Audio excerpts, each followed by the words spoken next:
Lesson 12.9 in the book has 2 topics and 7 examples. So I'm breaking it up into part A and B to make the video shorter. And so part A, we're going to look at solving rational equations. Rational equations are equations that contain rational expressions. You can use cross products to solve rational equations, but only when both sides of the equation are single fractions. And that works for example 1. We can do cross products. So we're going to have 8 times x minus 6 equals 2 times x plus 3. And we can distribute.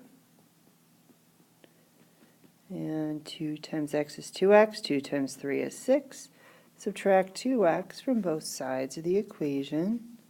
So we have 6x minus 48 equals 6. Add 48 to both sides. So 6x equals 54. And divide by 6, we get x equals 9. And if we substitute 9 back in for x in the original equation, we get 8 twelfths equals 2 thirds, which if we reduce 8 twelfths by 4, we get 2 thirds, so the check step works, and we're happy. Another method you can use to solve rational equations is to multiply each side of the equation by the least common denominator to eliminate fractions. And generally we find that we want to factor as we write it down again. And usually the factors here are going to be what we have here. So if we multiply both sides by x times x plus 1, magic happens. Now, of course, everything numerator denominator cancels there on the left, so I just have 2 there. In the first fraction, the x plus 1 will cancel, so I'll just have 5x.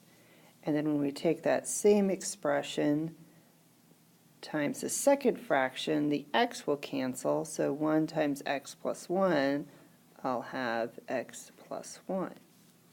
And then we can combine like terms, so we have 6x equals 1, divide both sides by 6, we get x equals 1/6.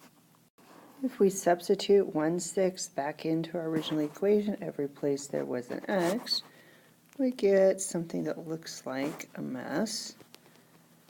But I'm going to use this as an opportunity to practice our complex fraction skills that we've been working on.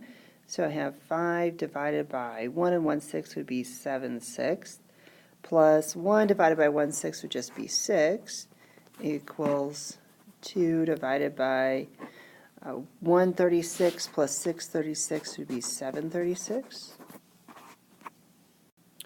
And of course dividing is the same as multiplying by the reciprocal, so I'm going to get 37ths plus common denominator needs to be 7, so I went ahead and wrote that as 42 sevenths.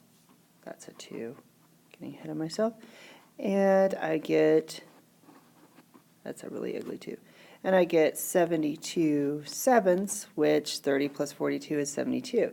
Now you could have relied on your calculator for the check step, but I thought that was good practice. Once again, when I see something that can be factored, I like to write it down from the book in factored form. And when we factor it, we can see that the a squared plus 1 is going to be our least common denominator because it contains the a plus 1 that this one has. So when we multiply both sides by the least common denominator, we're going to distribute. And so we're going to get a cubed minus a. The a squared minus 1 is going to cancel out. So I'm just going to have plus a squared minus 5 equals, the a plus 1 cancels out. Oh, this is going to be fun. So we're going to have a cubed minus a squared plus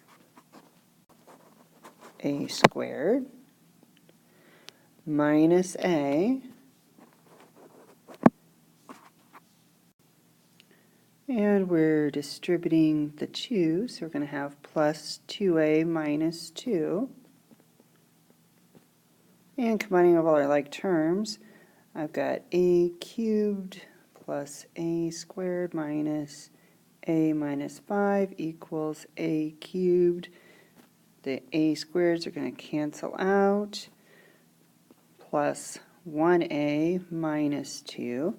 If I subtract a cubed from both sides, that cancels out. That's nice. Subtract a from both sides and add 2. So now I've got a squared minus 2a minus 3 equals 0. So we're looking for factors of negative 3 that give us a sum of negative 2. So minus 3 plus 1. So our two solutions are going to be 3 and negative 1.